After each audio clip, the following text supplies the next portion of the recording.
বন্ধুরা, তো এখানে মাশরুম ছাতু কিভাবে তৈরি করা হচ্ছে সেটাই তোমাদেরকে দেখাচ্ছি এই ভিডিওতে।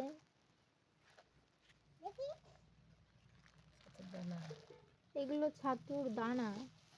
কি দিয়ে তৈরি করেছে এগুলো? ধান। এগুলো ধান। ধানগুলো তো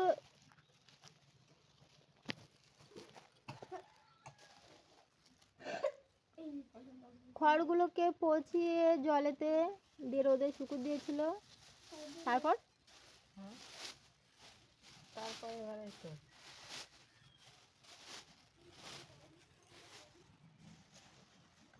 তারপর হয়ে গেছে 2-3 দিন, 4-5 দিন মতো হয়েছে ওই খড়গুলোকে পচানোর জন্য। তো এবার চাম কাগজে ভুড়ছে এগুলো। ছাতুগুলোকে কিভাবে দিচ্ছে সেগুলো তোমরা একটু দেখো ভিডিওতে।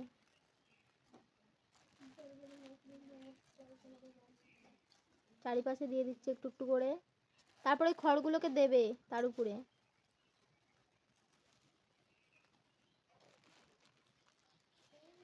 প্রথম থেকে শেষ পর্যন্ত ভিডিওটা দেখবে সবাই।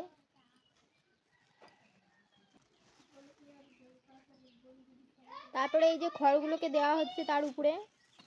প্রথমে ছাতুগুলোকে দেওয়া হলো, তার উপরে আবার খড়গুলো চাপিয়েছে, তার উপরে মনে হয় আবার ছাতুগুলো দেবে। দেখতে থাকো ভিডিওটা।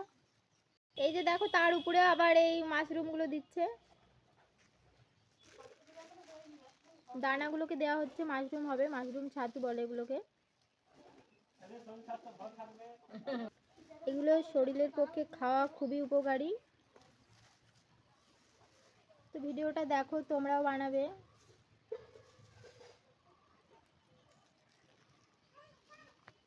তো এর আগেও আমরা একবার করেছিলাম এই মাশরুমগুলো।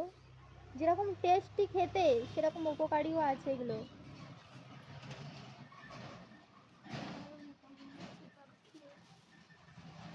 এই দেখো ছাতুগুলোকে, এই দেখো এই দানাগুলো, ছাতুর দানাগুলোকে এইভাবে দেওয়া হচ্ছে। এই দিয়ে কল বেরবে, এই ধার দিয়ে ধার দিয়ে।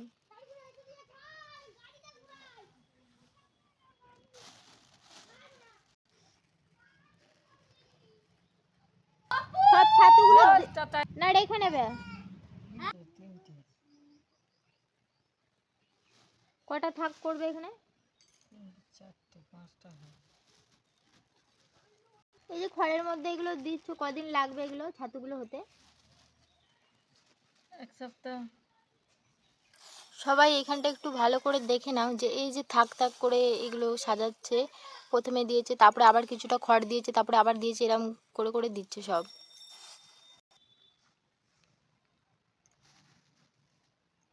তো যারা নতুন দেখছো তারা প্লিজ একটু সাবস্ক্রাইব করে দিও পরের ভিডিও দেখার জন্য। তো এর পরের ভিডিওটা নিয়ে আসবো, কিভাবে রান্না করা হয় সেটাও তোমাদেরকে দেখাবো আমি।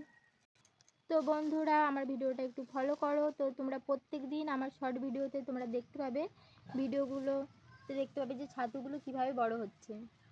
এই মাশরুমগুলো সবাইকারই খাওয়া উচিত। তো তোমরা শেয়ার করো যাতে সবাই এরকম বানিয়ে খেতে পারে। যদি এই বিষয়ে তোমাদের কিছু জানার থাকে আমার কাছে, তো কমেন্ট করে বলো, আমি অ্যানসার দিয়ে দেবো তোমাদেরকে। এটা কমপ্লিট তাহলে।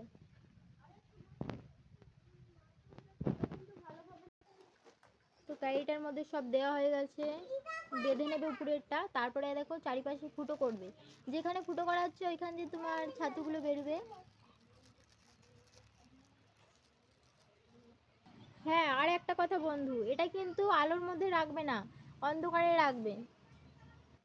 যেখানে যেখানে দানাগুলো দেওয়া আছে সেইখানে সেখানে চারিপাশে ফুটো করতে হবে, কলগুলো তো বেরোবে ছাতুর।